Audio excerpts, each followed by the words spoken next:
এখন আমাদের আজকের এই পথসভার মূল আকর্ষণ আমাদের প্রিয় নেতা, প্রিয় অভিভাবক, প্রধান অতিথি, আমাদের মাগুরা জেলা বিএনপির সম্মানিত যুগ্ম আহ্বায়ক জনাব অ্যাডভোকেট মিথুন রায় চৌধুরী আপনাদের সামনে মূল্যবান বক্তব্য রাখবেন। প্রিয় কুচগ্রাম পশ্চিম পাড়াবাসী, আসসালামু আলাইকুম। এখানে আমাদের শ্রদ্ধেয় নেতা, আমাদের অভিভাবক, যে এত ষড়যন্ত্রের ভিতরে আপনারা 1700 ভোট দিয়ে এখানে বিএনপিকে বিজয়ী করেছিলেন। শুধু এই কুচগ্রামবাসী নয়, পুরো শালিখা উপজেলাবাসী। আপনারা সকলেই জানেন, নির্বাচনের এক সপ্তাহ আগে আমাদের এই উপজেলা নির্বাচন পরিচালনা কমিটির সদস্য সচিব জনাব মনিরুজ্জামান চকলেট ভাই এবং আমাদের উপজেলা যুব দলের সদস্য সচিব নয়নুজ্জামান নয়নকে গ্রেপ্তার করে নিয়ে যাওয়া হয়েছিল, অন্যায়ভাবে গ্রেপ্তার করে নিয়ে যাওয়া হয়েছিল।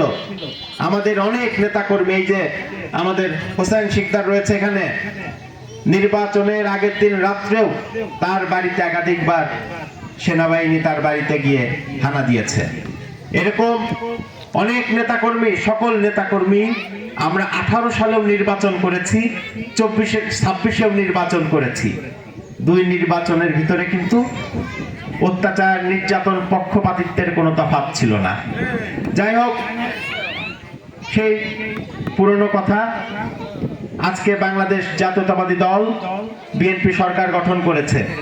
দীর্ঘ 17 বছর আন্দোলন সংগ্রামে নির্যাতিত নিপীড়িত সাধারণ মানুষের দল বাংলাদেশ জাতীয়তাবাদী দল আজকে নির্বাচনে জয়লাভ করেছে এবং আমরা সরকার গঠন করেছি।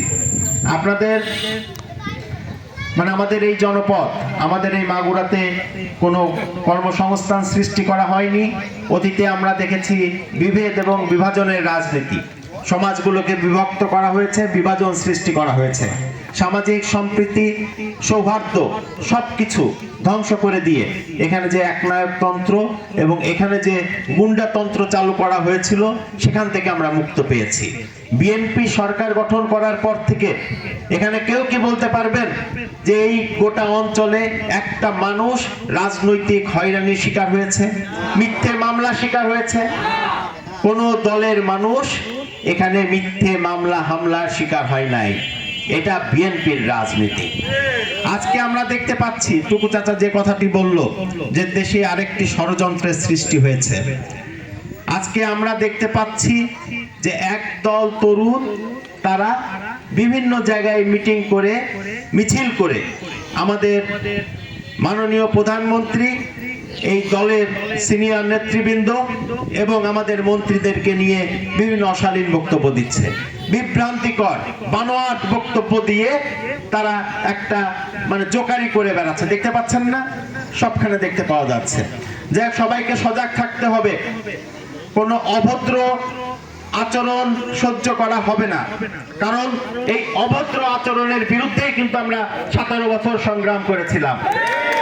বাংলাদেশ স্বাধীন হয়েছে, এদেশে সকল ধর্মের মানুষ, এদেশে সকল রাজনৈতিক মতাদর্শের মানুষ শান্তিতে বসবাস করবে।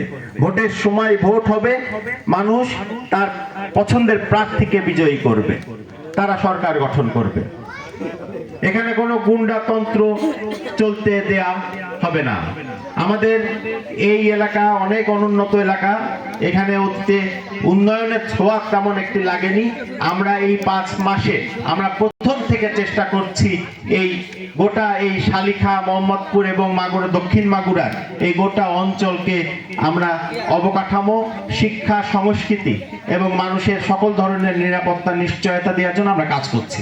অনেক ধরনের ষড়যন্ত্র আছে, মানুষের ভিতরে মানুষের আবার বিভেদ সৃষ্টি করার অপচেষ্টা চলবে, দলের ভিতরে বিভেদ সৃষ্টি করার অপচেষ্টা চলবে। এগুলো সবাইকে খুব শান্ত থেকে এগুলোকে মোকাবেলা করতে হবে। আমাদের বাংলাদেশ থেকে 17 বছর একটি ফ্যাসিবাদ বাংলাদেশে জবরদখল করেছিল। এই দেশটা রাতারাতি কিন্তু ঠিক হয়ে যাবে না, সময় লাগবে।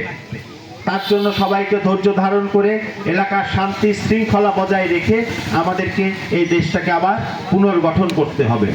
এই দেশ থেকে 17 বছর লুটপাট করা হয়েছিল, এদেশের সকল গণতান্ত্রিক প্রতিষ্ঠানগুলোকে ধ্বংস করে দেওয়া হয়েছিল, মানুষের ভাবনাকে বিভ্রান্ত করা হয়েছিল। রাতারাতি এগুলো পরিবর্তন সম্ভব নয়, সময় সাপেক্ষ ব্যাপার। উন্নয়ন একটি সময় সাপেক্ষ ব্যাপার এবং চলমান ধারা।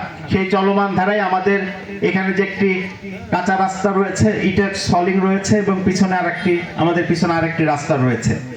মানে এগুলো এডিবি না, এগুলো হচ্ছে এলজিআরটিতে ইতিমধ্যে এই রাস্তার কোড মানে পড়ে গিয়েছে। আমরা খুব দ্রুত অলরেডি আমরা লিস্ট দিয়ে দিয়েছি, খুব দ্রুত যাতে কাজ হয় সেদিকে আমরা খেয়াল রাখবো এবং আপনাদের এই রাস্তা হবে। এখানে সকল অবকাঠামোর যত উন্নয়ন দরকার সেই উন্নয়নগুলো আমরা পর্যায়ক্রমে সবকিছু করে ফেলবো এবং আমাদের এই শিক্ষা সংস্কৃতির বিকাশের জন্য আমরা বিভিন্ন কর্মসূচির মধ্য দিয়ে এই সমাজকে আবার নতুন করে ঐক্যবদ্ধ করে এই সমাজের শান্তি সৃষ্টি করতে চাই। আপনাদের সবাইকে ধন্যবাদ জানিয়ে এবং কৃতজ্ঞতা জানিয়ে আমি আমার বক্তব্য শেষ করছি। সবাই ভালো থাকবেন, সুস্থ থাকবেন। ধন্যবাদ। বাংলাদেশ জিন্দাবাদ, বাংলাদেশ জাতীয়তাবাদী দল জিন্দাবাদ।